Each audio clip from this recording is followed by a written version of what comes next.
एक 16 साल की बेटी साक्षी, उसको मोहम्मद साहिल ने चाकुओं से गोद के हत्या कर दिया। 30-35 बार चाकू मारने के बाद भी पेट नहीं भरा तो पत्थर से कुचल के, पहले पत्थरबाजी करते थे, अब तो पत्थर से कुचल रहे हैं, सर को कुचल रहे हैं। और इस हत्या के बाद जैसे हमेशा होता आया, ट्विटर पे ट्रेंडिंग हो गई जस्टिस फॉर साक्षी। बहुत सारे लोगों ने फेसबुक पे फोटो शेयर कर दिया, साक्षी को न्याय दो।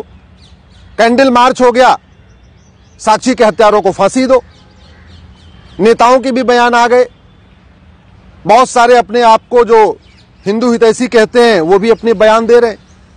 और हमेशा ऐसा होता है, पिछले 75 साल में ही हो रहा है। हत्या होती है, कैंडल मार्च होता है, बयान आता है, निंदा होती है, तू मैं होगा, आरोप प्रत्यारोप होगा, नूरा कुश्ती होगी, लेकिन जो काम करना चाहिए वो काम नहीं होता। मैं ये पूछ रहा हूं, चीन में किसी साक्षी की हत्या क्यों नहीं होती? सिंगापुर में कोई साहिल मोहम्मद आके किसी साक्षी को क्यों नहीं मार देता? कोरिया में किसी मोहम्मद साहिल की इतनी हिम्मत क्यों नहीं पड़ती कि वहां के किसी साक्षी को मार दे? ये भारत में ही मोहम्मद साहिल साक्षी को क्यों मारता है? जानते हैं क्यों? क्योंकि हमारा कानून घटिया है, हमारी शिक्षा व्यवस्था घटिया है। जब तक यह अल्पसंख्यक बहुसंख्यक का खेल खत्म नहीं होगा, तब तक मोहम्मद साहिल साक्षी को मारता रहेगा। जब तक इस देश में ये मदरसा मिशनरी स्कूल बंद नहीं होंगे और समान शिक्षा लागू नहीं होगी, तब तक मोहम्मद साहिल साक्षी को मारता रहेगा। जब तक इस देश में सारे पर्सनल लॉ खत्म नहीं होंगे, सबके लिए एक समान नागरिक संहिता नहीं बनेगी, तब तक कोई न कोई एक मोहम्मद साहिल किसी एक साक्षी को मारता रहेगा।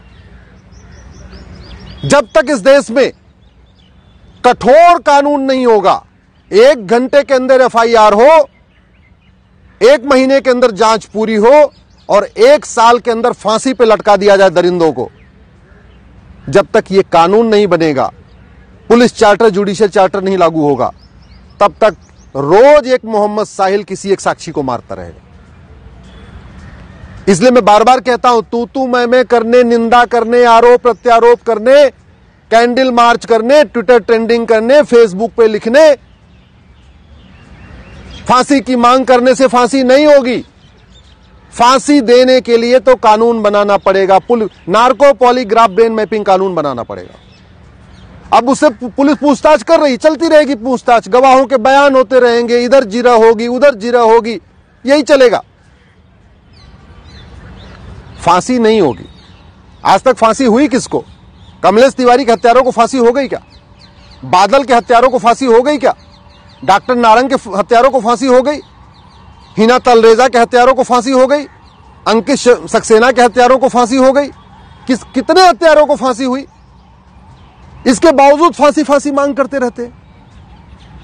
अरे भैया, फांसी की मांग करने से फांसी होनी होती तो अब तक 1000-2000 को फांसी हो गई होती, किसी को नहीं हुई। और कोई ऐसा दिन नहीं गुजरता जब भारत में कहीं न कहीं एक जगह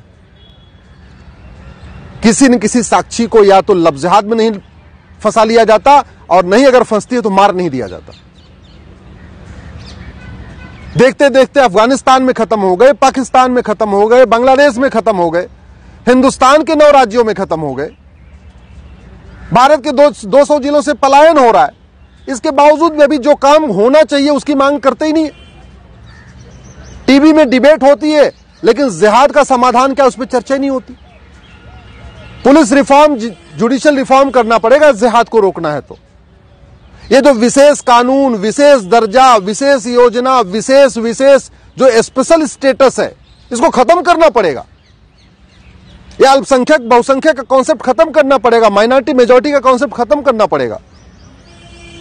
मदरसा मिशनरी स्कूल बंद करना पड़ेगा, गुरुकुल शिक्षा लागू करनी पड़ेगी, वैदिक शिक्षा लागू करनी पड़ेगी, जिससे क्या खाना है क्या नहीं खाना, क्या पढ़ना क्या नहीं पढ़ना, क्या देखना क्या नहीं देखना, क्या सुनना है क्या नहीं सुनना, इस चीज का भाव बच्चे में बचपन में डालना पड़ेगा। ये पर्सनल लॉ खत्म करके समान नागरिक संहिता लागू करना पड़ेगा, तब जाके सबके बीच में प्रेम बढ़ेगा, तब जाके साक्षी बचेगी। ऐसे नहीं बचेगी बतौलेबाजी करने से, भाषणबाजी करने से। घुसपैठियों के खिलाफ फांसी देने का कानून बनाना पड़ेगा, जिहादियों को फांसी देने का कानून बनाना पड़ेगा। और न्यायिक व्यवस्था ठीक हो, न्यायिक व्यवस्था 1 साल के अंदर सजा होना शुरू हो जाए, इसके लिए जुडिशियल चार्टर लागू करना पड़ेगा। मेरा आप लोगों से हाथ जोड़ के निवेदन है, इस वीडियो को घर घर पहुंचाइए, अधिक से अधिक शेयर करिए। बहुत हो गया तू मैं, बहुत हो गया नूरा कुश्ती, बहुत हो गया आरोप प्रत्यारोप। इससे कुछ नहीं होने वाला। न जिहाद रुकेगा, न मजहबी उन्माद रुकेगा, न साक्षी बचेगी। देश को बचाना है, सनातन संस्कृति को बचाना है तो कानून बनाना पड़ेगा। Police reform, judicial reform, election reform करना पड़ेगा, एजुकेशन रिफॉर्म करना पड़ेगा। इसलिए मेरा आपसे निवेदन है, इस वीडियो को अधिक से अधिक लोगों तक पहुंचाइए। अपने सांसदों को टैग करके ट्वीट करिए, अपने क्षेत्र के विधायकों तक पहुंचाइए, अपने सारे व्हाट्सएप ग्रुप में फैलाइए। लोगों को पता चलना चाहिए कि समाधान कानून बदलना ही है। कानून बदलने से समाधान होगा, अच्छी अच्छी बातें करने से नहीं।